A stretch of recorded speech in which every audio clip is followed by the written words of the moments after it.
What's crack-a-lack, and it's your boy Broshmo, just in case you did not know so. And today we're going to look at secondary coming out in the 2020 NFL Draft. First and foremost, hit that thumbs up and give me a subscribe if you enjoy the content. It's much appreciated. It's much appreciated. Let's begin with corners. At one, I got Bryce Hall. Bryce Hall from Virginia. Played Stay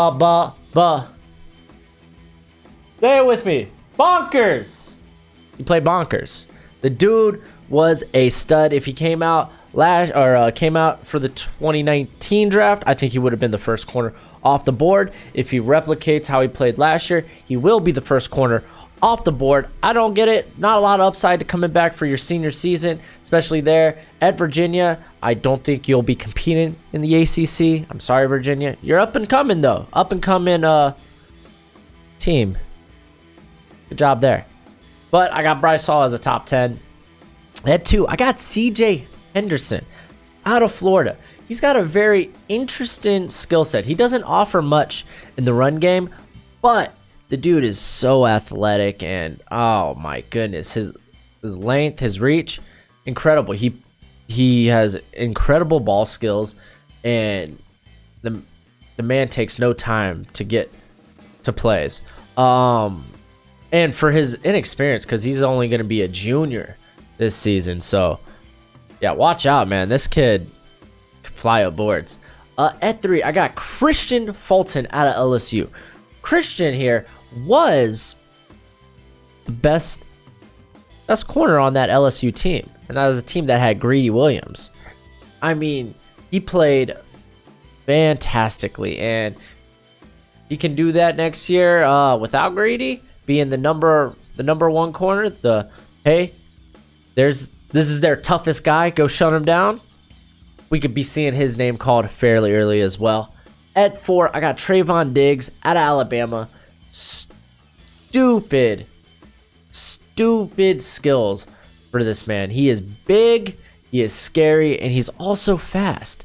Terrifying. A foot injury cut short his year last year, but dude's got a ton of upside, and I could see him going in the first round. At 5, I got Lavert Hill out of Michigan. I think this guy can be a true shutdown corner here in the NFL. He's just a bit undersized, but he has the ability. At 6, I got AJ Terrell out of Clemson. He had a stellar year last year. I think this year will be even better for him. At 7, Jeffrey Okada. Okada. That's a cool name. Dude, I think he was a 5-star recruit. Just very athletic, got great ball skills. Very underrated in that Ohio State defense that was just jacked full of talent last year. Very underrated. Definitely, I think, worthy of a second-round pick. Jalen Johnson out of Utah. The man's fast. He's got such speed and stamina. There's a highlight out there. He returned a pick 6 for like 100 yards. It was just wild. It was a foot race. And at 6'1", offers good size. At number 9, I got Paulson Adebo. Hope I said that right, but it sounds really cool. Out of Stanford. I think he'll rise. He played very well last year. He was very underrated, and he could honestly get into that top 3 mix. So let's wait and see. At 10, a guy I want to highlight here, Darnay Holmes out of UCLA. Now, he's got some bad games from last year, but the dude posts 4.3 speed. It's ridiculous. He's a bit small, not too small, but he did show games of dominance, and with that speed, oh, you just can't teach speed. You can't. I promise you. But that's a name to watch out for, especially in that Pac-12 where they have such speedsters. Let's go ahead. We're going to take a look at the safety class here. And at number 1, I got Grant Delpit. Without a doubt, he's going to be a top 10 pick. The guy's a stud. He's wearing number 7 there at LSU, very prestigious. Guys like as I was corrected in my my 2020 mock draft video, it was Patrick Peterson's number, not Jamal Adams. Silly me, shame on me. But man, yeah, the guy, he's extremely smart. And yeah, he's gonna interview extremely well. Xavier McKinney coming in here at number 2 on my list for safeties out of Alabama. Alabama's got two pretty good safeties coming up here. McKinney, I think with Deontay Thompson gone to the NFL, he's gonna maybe see a little more time at free safety. He's played a majority at strong safety, playing closer to the box. So I'd like to see that versatility and see how he does in that over the top coverage. I'm cool with putting him here as an early second. Shaheem Carter out of Alabama. Yo, this guy reminds me of because the way Alabama uses him, it's kind of like was it Micah Fitzgerald, I believe. I should know his name. He's a Dolphins player, but that's probably why the Dolphins are just so irrelevant. But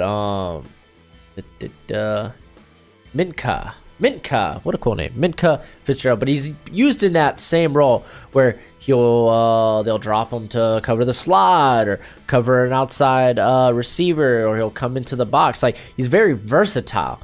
I've seen some mock drafts list him as a corner.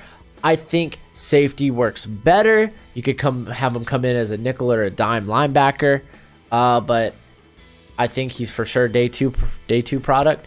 Brandon Jones here out of Texas. Brandon Jones he's done a lot for that secondary in Texas. The dude is a leader, leader. But yeah, he can do everything, honestly, and he can tackle. He can cover and get tackle. He's very complete. David Dole out of Michigan, just needs to get a little stronger. Played extremely well last year, but want to see him get a little stronger. At number 6, Antoine Winfield Jr. That's right, his father played in the NFL. Out of Minnesota, another good prospect right there. He's played very well there in the Big Ten. Ricardo LeConte. Ooh, that's a good name. Out of Georgia, but he's been a starter there for the last, I think, like year and a half, I believe, and he's just played very well, solidified a tough Georgia defense. Antoine Brooks out of Maryland, looking real good. Played next to my boy Darnell Savage. Now he gets his time to kind of take up the spotlight, so we'll get to see him. Khalika Hudson just started last year, played extremely well. But another guy I want to see. I want to see a little more size, a little more strength on. And then at 10, keep an eye out for this guy. This guy was a monster last year. Alohi Gilman out of Notre Dame. He was a transfer from Navy, and he wasn't the leader of that defense last year. He will be this year. That guy, he flew all over the field. I think on his way to like 94 tackles. Jeez. And that was just his first season there at Notre Dame. So a guy that we could see, honestly, I could see him get into that early second, late first talk. But anyway, that's the video. You know what to do when it comes to all the liking and subscribing. So that's appreciated, as long as you like the content. But until next time, you be easy, my friends. Later.